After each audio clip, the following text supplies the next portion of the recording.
Welcome to the new weekly outlook, everybody. As always, let's start off with the fundamentals, then dive into the technical side with Stefanos. What's going on, everyone? Hope everyone had a great weekend. Getting ready for the week. Gonna do a nice little breakdown for you as always. So looking forward to it. Yep.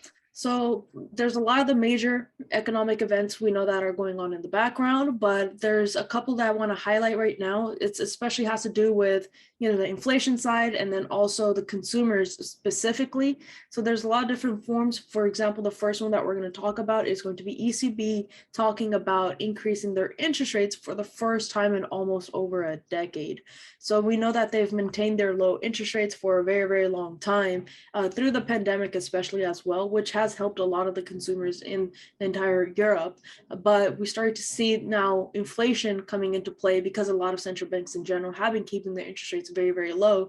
But inflation is coming into play now, and it's increasing at levels that a lot of the central banks are not able to control. So then we start to see interest rates starting to increase slowly, but for the most part, the European Central Bank has maintained their low interest rates, while the U.S. and then also the U.K. and a couple of other central banks have been increasing their interest rates. So now we're starting to see that in July and September, the ECB president has said that they do have the intention to continue increasing interest rates, and obviously with that comes the whole aspect of pulling out this money that they have been putting into the economy, through a lot of different methods. For example, stimulus checks is one, right? The quantitative easing part is one where you increase the money supply. So now decreasing the money supply and moving towards a little bit of more contractionary policies instead of the accommodative policies. So they did have an emergency meeting last Monday, and the officials did agree that they need to start looking into how to combat inflation. And obviously we also have, the Russia-Ukraine war, which also played a part in this, specifically when it comes to gas, when it comes to oil, because Europe in general is very dependent on Russian oil. So now they're starting to try to move off of Russian oil, and that in part is also playing into the entire inflation issue that they have. So this is something that we can expect going into July if you're trading in a euro pair in general, that they're going to start talking about increasing interest rates by quarter basis point hikes. So this is, again, small steps, whereas Bank of England and also the Fed, they were increasing interest rates by, half basis point hikes, which is like 50 basis point hikes, and then also by like 75 basis point hikes. So they were taking a lot more aggressive approach. Here we start to see that ECB's coming in with a little bit of an easier approach, and they're trying to test out, what's going to happen at each of these steps as they continue increasing interest rates. So that's one thing to keep in mind. As you continue down, you'll see some more details on this, some more details on how they're going to be moving from contractionary or accommodative policies to contractionary policies, how they're going to be tightening the money supply, all that type of stuff, and where they're kind of expecting when it comes to inflation, when it comes to, high costs for consumers and all that stuff. So they are expecting significantly faster inflation and surging costs, but they are expecting that there's going to be a slowdown in the growth overall as they continue to increase interest rates. So as you continue down, you'll see some more details on this, but that's pretty much what the summary is about this article. So if you're trading, any euro pairs, then you want to be looking towards July and September when they're going to start increasing interest rates. Now moving on to the Bank of England side. So they moved to scrap mortgage test, puts first-time buyers at risk. So essentially what that means is that they're making it easier for first-time buyers and people in general. They're making it a lot easier for them to borrow money in order to purchase homes and things like that. So this, in one way, it could be a good thing, because now that kind of helps with this problem of housing prices that were increasing like crazy in the last 2 years, right? Where people were not able to afford homes because that prices were so high in areas that, that never hit like $1 million home or like a $2 million home. They're starting to tap into those numbers.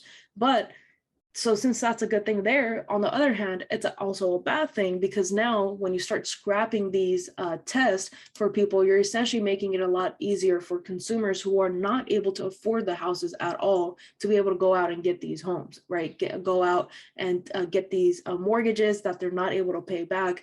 And essentially, it reminds you of, whatever happened last time with the housing correction that we saw. So this time I won't say like it's going to be a massive pullback like it happened back in 2007, 2008. We do have policies in place for this, so then we can avoid something like that. But this does kind of lead into that sort of correction where you've already hit those all-time highs in those housing markets, as you can see here, a massive growth in the past like 2 years. And then you start to see some of these corrective moves, and now you're just incentivizing people who are not able to afford these homes to go out and get loans that they're not able to pay back, right? You kind of just set them up for failure in this sense. So again, as you continue down, there's more details that you guys can look into this, but that's pretty much, what's happening here. And they have stated it out right here as well. In the worst case scenario, new buyers would be unable to remortgage if the prices fell, leaving them able to access only the most expensive loans and trapped in a debt. And then the final article that I want to go over is UK confronts 1970 style problems with strikes and inflation. So again, how we just talked about Bank of England, and then we also talked about ECB increasing their interest rates and all of, inflation pretty much hitting everybody, all the countries pretty much the same, if not, much harder, especially for those lower income countries. It's the same thing here in the UK as well, where you have high inflation. We also start to see labor strikes. We're starting to see, higher cost of living, which again, this entire mortgage thing is playing into, because they're trying to make it easier for them to afford homes. But, in the long run, it does not really work out like that. And like they have said, worst case scenario, people are not able to afford that anymore. So all of that now comes back into the circle of inflation that we're looking at. So we're expecting on Wednesday that the inflation is set to rocket to a new 40-year high, with the cost of goods leaving factories already racing ahead at a double-digit pace. So that means that a lot of the costs that these factories, that these manufacturers are eating up, it hasn't even been completely passed down to the consumers just yet. This is something that Stefano highlighted, a couple of weeks ago, when we were looking at PMI, when we were looking at producers price index and all of that, that these are a lot of the costs that have not even been passed down to the consumers 100% yet. So we are still kind of combating the inflation on the manufacturer side, on the producer side. And of course, we have CPI hitting those all-time high levels as well. So now we're starting to see this continued problem with inflation. And now we start to see that there's, the labor market is also starting to tighten up. We're starting to see that there's strikes happening and things like that. So overall, when you're looking at the UK's economy, we're not getting a strong, optimistic outlook right now, right, at all. And because of that, we're starting to see a little bit of more uncertainty kicking in. We're starting to see a little bit of more volatility kicking in. So I'm not going to say market fear just yet, right? We're starting to transition into somewhat of that market fear. But when we start to look at the technical side, we're hitting those all-time levels, right? We're starting to hit the monthly levels, the weekly levels, the quarterly levels. And that's where these fundamentals are kicking in. So for the most part, this entire month, we have been trading based off of sentiment. Now we're starting to see the fundamentals kicking in, and you will start to see that translate onto the charts very, very soon here. Now, moving on to the economic calendar really quickly, we started off quite easy. So today was a bank holiday for the US, and then we had ECB president speaking about twice. So we had her speaking right when the New York Stock Exchange opened up, and then she's going to be speaking here, or she spoke here about 44 minutes ago as well. And then a couple of hours, we're going to have the FOMC members speaking as well. So we have a lot of speeches happening here today for the most part. But when it comes to economic data, nothing much happening. Tuesdays, tomorrow, so we're going to start to see a little bit of an easier London session as well, and New York session. Really, things start to pick up in pre-London session tomorrow when you have CPI coming out, PPI coming out, and RPI coming out from the UK. So that's inflation from all three different aspects of the economy: the consumer side, the producer side, and the retail side. So we just looked at this article here, and as you go through the article, you'll see like some more details about it, but pretty much we're starting to see that the inflation is just going to continue increasing. And that's exactly what they're saying we can expect when it comes to all this inflation data coming out in pre-London session tomorrow. The rest of London session is going to be quite easy. And then on Wednesday, we have Powell speaking. So this is one thing to be watching out for in New York session. So he's going to be testifying on the semi-annual monetary policy report before the Senate Banking Committee. So obviously pay attention to that. That's going to give you an outlook of what to kind of expect in the next coming months and what's the outlook of the Fed in general. After that, quite a easy rest of the Asian session, even pre-London session. And then Thursday is going to be the fun day because you have a lot of flash services PMI and manufacturing PMI coming out from the Euro. You have it also from the UK, and then you also have it from the US. And then again, Powell speaking again. So a lot of this is going to be very important to understand what's happening on the manufacturing side and the services side, right? This is the purchaser managing index. So essentially, if these numbers here are increasing, then that means that this industry in general is expanding. That means that's a good thing for the economy, right? But if you start to see these numbers dropping, then that means that this is the outlook of a lot of these purchasing managers index. And then on the services side and manufacturing side, it's starting to drop down, which is not something that we want. We always want to maintain, above 50 and continue to increase those numbers. But as you can see, we are forecasting for the most part lower than previous. So we are expecting a lot of this to contract back down. And then after that, again, quite an easy rest of the New York session. So pretty much the last bit of volume that I would expect would be around 7 a.m. PST, which is 10 a.m. Eastern side. And then after that, it's the rest of the easy week for the most part. And then you can also check out the inflation expectations and then consumer sentiment on Friday. Looking at GJ, I just have a few historical levels marked off. One thing I wanted to point out were some of these levels up here. You got 167 500 over here was that previous support, right? And that's that previous area that we've been rejecting. This whole area, if you want to mark that off, right? Price just keeps rejecting that area so far. So we got to see if we can continue through that. A lot of the strength as of this past month and the previous couple months, a lot of the strength in GJ has come from the weakness in the yen. If you guys take a look at the yen right now on the weekly, yen is just continuing down. This week already, we just started the week. We already flip bearish over here after creating a nice healthy top wick past the low of the previous. So we could keep continuing down and this could keep pushing GJ up. But this is no strength of the pound really when it comes to this pair, right? If you look at GU, you're going to see that going down as well. But any strength out of this pair is going to come mainly from the Japanese yen. And then also, like, if they're going to be increasing rates, that's where that's going to be coming from as well. So other than that, the economy is not doing too well right now, as is ours or the global economy as a whole. I think the Dow is down 30% right now. So we're pretty much in a bear market. So just keeping that in mind when it comes to the strength of this pair, it's a lot of it's coming from the weakness in the yen. So looking at the current monthly candle, if you guys remember, we actually retraced back to this area over here.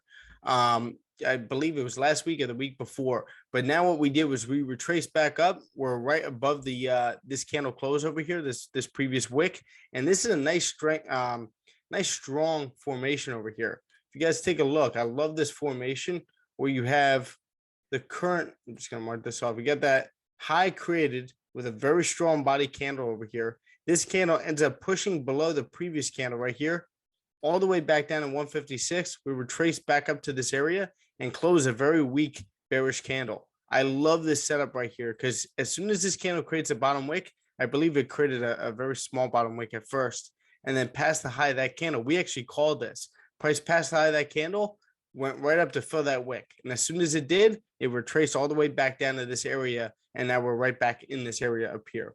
So looking at the weekly now, weekly almost looks like the monthly over here. We have that very weak bearish candle over here following a very strong bullish candle with a wick to fill. So can we be creating this bottom wick, continue to push bullish and pass the high of that wick and continue right back up to fill that one right up there?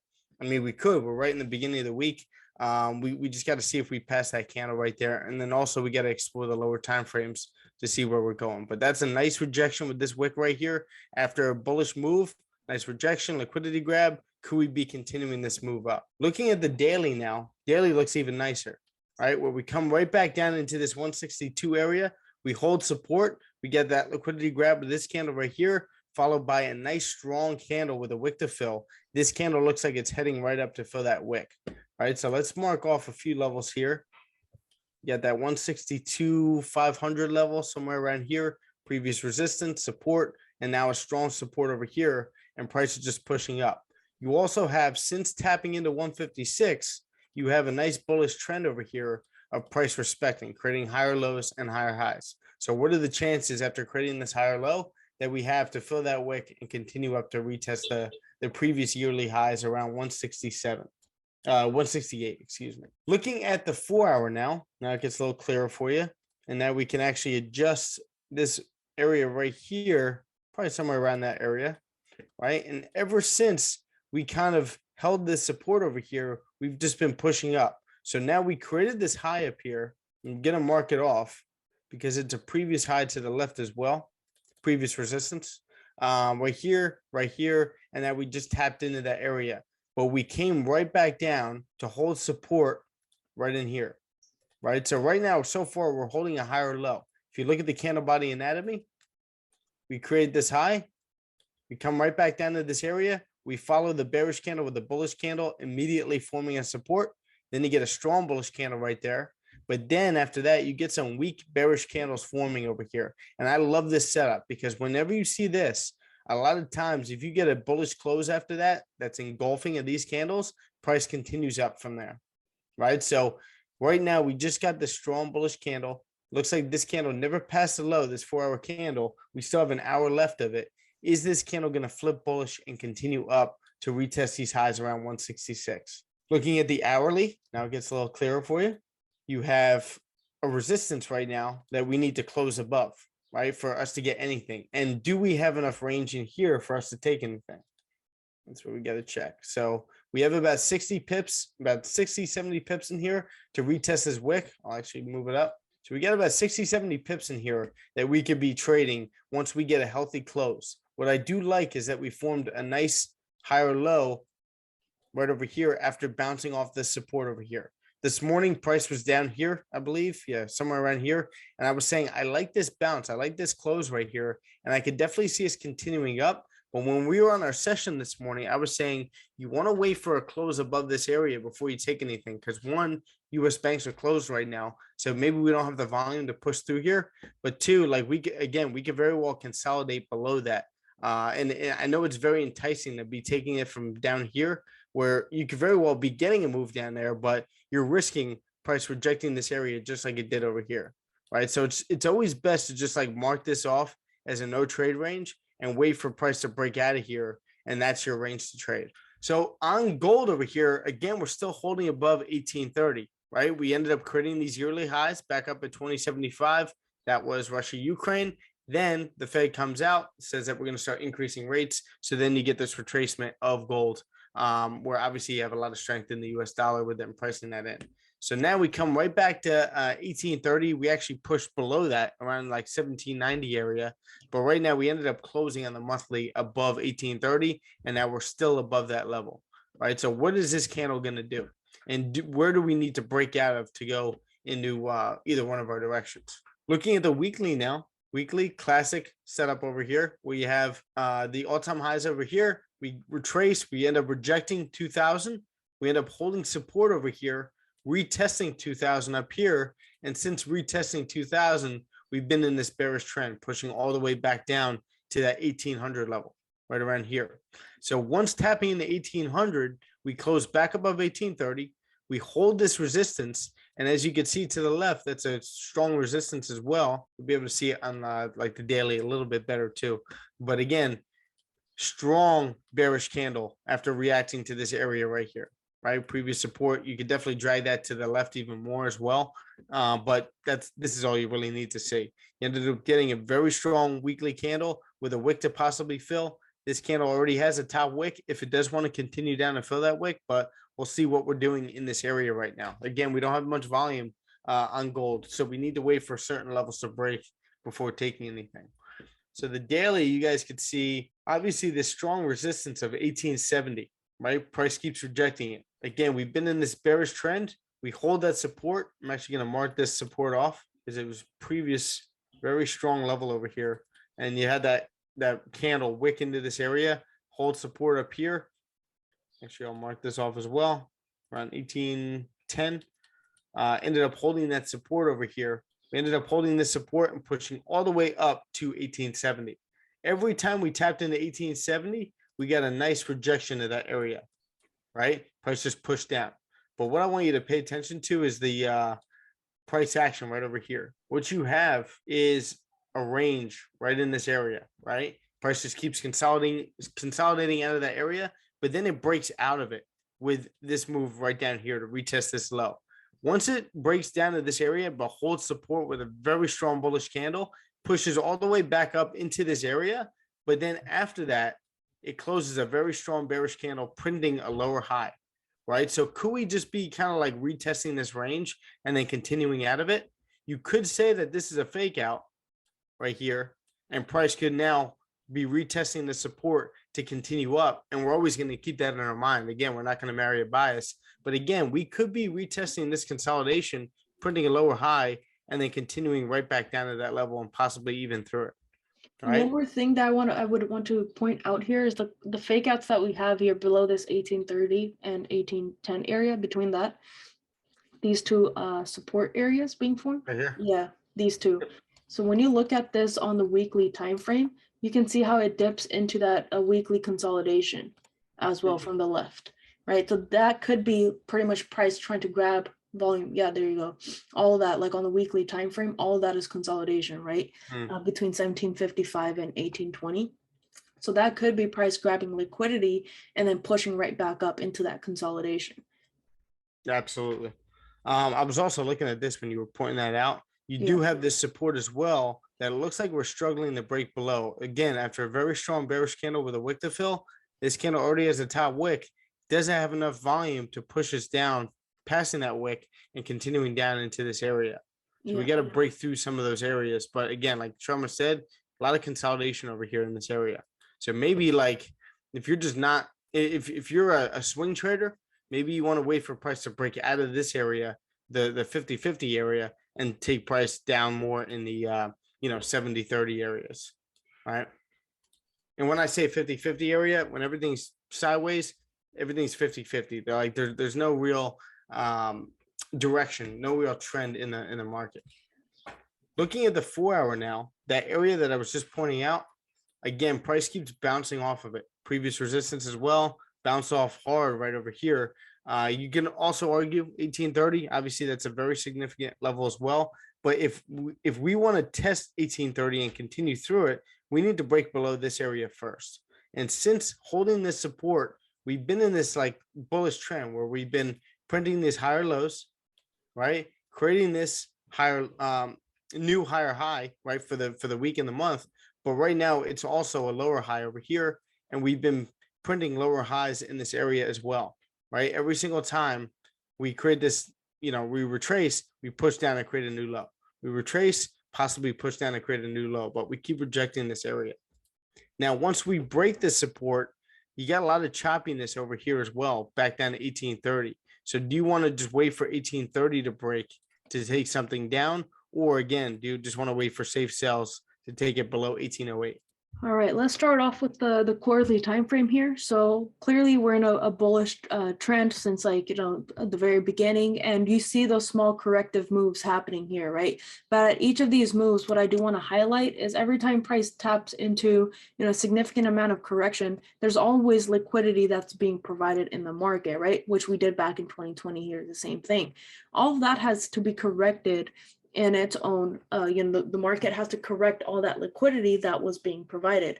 So when you do that, when the Fed, for example, was providing liquidity into the financial markets here, especially in the stock market, now we're starting to see all that money supply also being decreased by the steps that they're taking. So you tap into that all-time high, which was that entire rally that happened after that liquidity was provided, tap into those all-time highs, and now we're starting to see a massive pullback. The reason why we're starting to see these massive pullbacks is because massive liquidity, again, was injected into the market. Now, all of that money is also being pulled out. So obviously the market's going to react to that the same way that, when you put in heavy liquidity and you start to take that out, the market's obviously going to be, correcting all the moves that have been happening for the last the last 2 years specifically. And it happened the same exact thing back in like 2007, 2008, same thing. The market had to correct itself, which we start to see these small little retracements. So when you see those numbers where they say like 30% down, 40% down, 50% down, yeah, it may scare a lot of people. Yeah, but you have to look at what is it being compared to, right? 30% down from what? 30% down from like a daily time frame isn't really going to be much, but when you look at the quarterly, when you look at the yearly, those look like huge moves, right? So those are something that we do want to watch out for when we're looking at the fundamentals, when we're looking at the news and everything like that. So the very first thing that I'm actually going to mark off here is going to be this little support area. And the reason why is when we drop down to lower time frames, you guys will see how price pretty much consolidated out here and it failed to continue breaking above 3,600. If we are to come back and tap into these areas, obviously first we need to break above this 33,800 area, and then we can continue bullish and target some of those levels. And then the next area that I'm going to mark off here, which we can adjust when we drop down to lower time frames, is going to be this lower resistance right here. So this is from that 2016, 2015, we start to see a little bit of an economic slowdown happening. And then same thing, we had money being injected back then as well, started to see a push up, and then we consolidated back out until 2020 when, again, because of the pandemic, everything pretty much crashed. And then the Fed stepped in, no more selling stocks, nothing like that. And they put money in, and then we started to see this entire rally up. We're starting to see similar moves, right? Where we started to slow down a little bit and then a corrective move happened again. Or it's happening right now as we speak. So that 28,600 area. So these are the two levels I would mark off here off the quarterly time frame. This is only telling me that we have corrective moves and what are pretty much the limitations if I were to look into any trade opportunities. When I drop down to the monthly time frame, so same thing here, we had a nice rally up from like 2020. We had a nice rally up, a little bit of corrective moves, right? But nothing too crazy. And then we start to slow down as we start to hear about we're going to start to increase interest rates. You know, this is back in 2021, but they were talking about how they were giving out a roadmap, pretty much how they were going to increase interest rates this year, right? And what were some of the things that we can expect? So we start to see a little bit of slowdown, but at that time we were still optimistic because they hadn't increased interest rates at that time. They hadn't pulled out any of the money. And then finally, in the beginning of the year, they started talking about it. And that's when we start to see this entire push down happening, right? And we still have this continued sentiment that we're going to continue increasing interest rates in July. And then September is really when we might slow it down a little bit. So these two areas, as you can see, same thing where price consolidated out here, which was a resistance previously, and now it's being respected as support. Another level I'm going to mark off here off of the monthly time frame is going to be exactly where price is reacting at the moment, which is right about here, right into these support areas. And if I extend it out, then you see like how price has wicked out into this area here. So let me tighten that up a little bit right about there. So right here where price has wicked out here previously, it was a support. This is exactly where we rejected this month, and we're starting to push back up. We still have 10 days left, so we still have a lot of good volume that we can take care of and we can take advantage of as well. We drop down to the weekly time frame and we start to see how price has reacted here previously. Again, slowdowns happening and then grabbing that liquidity to push back up. We had a nice sell-off here, so you're seeing the perfect, lower highs and lower lows being formed here. We had the last low, we broke the low, we're tapping into the same exact area where price reacted off previously. So now obviously we need to see some sort of corrective moves happening. If we're going to look for a pushback up, I want to target at a very minimum right into these areas and see if price can continue breaking above this. If it can, then this is what we're targeting next. But like Stefano said, we are in that bear market. You have all the indications, not just from US 30, but from the US dollar, the fundamental side, and everything like that. So all we're looking for is technical corrective moves. That's it. From a fundamental side, there's really nothing optimistic that's going to be pushing the stock market up at the moment. Same thing on the daily time frame. We start to see how there's a lot of consolidation here, a lot of wick rejections. You grab that liquidity and you see a massive push up until we had to grab liquidity again, and then again another push up. So off the daily time frame, we've had a massive sell-off. Now what we need to see is some sort of a pullback coming back into this 30,800 area to 31,000 area, and then a continued push down. So we always need to see those retracements and then the impulsive moves. Drop down to the 4-hour time frame, we see that there's some sort of clear consolidation that's being formed here. So obviously we need price to break out of this consolidation and then continue pushing bullish. Once that happens, then we can look for those potential buy opportunities as price continues to push up above this. Coming back into these areas, this is going to be the first target. And then after that, you can target this resistance up top here, but understand that this could be just a corrective move and then a continued push down. So don't keep adding buy opportunities while you're in this zone. If you want to look for more buy opportunities, obviously you need the fundamentals on your side. We need some optimism, but you need to see from a technical side, some break and retest and supports being formed here before continuing back up. A 30-minute support here or like an hourly support here is not going to be enough. off, because this zone is off of the weekly and daily timeframes. So you need a support being formed here from the higher timeframes for you to continue bullish. So if you're seeing like a 30-minute, support being formed here, an hourly support being formed here, understand that based off of higher timeframes, that could just be a fake out and price could just continue right back down. So look at how this is playing out on the higher timeframes and, what's the confluence here. All right. So that's about it for US 30. If you guys have any questions or anything like that, feel free to reach out to either of us. But again, trade safe, because really the fundamentals and the economic data is going to pick up on about Thursday, I believe, when the PMI data is coming out and all that type of stuff. Other than that is speeches. So last week we had a great week, right? When it comes to economic data, we had interest rates coming out and everything like that. And now obviously the market has to slow down a little bit. It has to collect some more orders before it can continue those impulsive moves. So be patient, right? And I would personally say trade on the days where you see the volume kicking in. But this week, really try to understand what are going to be your no trade days versus trade days. Absolutely. My bad. I was muted. I was saying that was a beautiful breakdown. Nice and simple. You're just waiting for levels to break. And that's how you guys should look at the market too. So just stay patient this week. Make that like a main objective of your week, is just staying patient, waiting for your setups, and that's it. And you guys are going to have a successful week, whether it's taking 2 or 3 trades a week or taking 6 or 7. But again, you're going to be taking quality trades if you're just waiting for your setup. So just keep that in mind and stay safe and stay smart. 100%. So we will see you guys on Wednesday. Looking forward to it as always.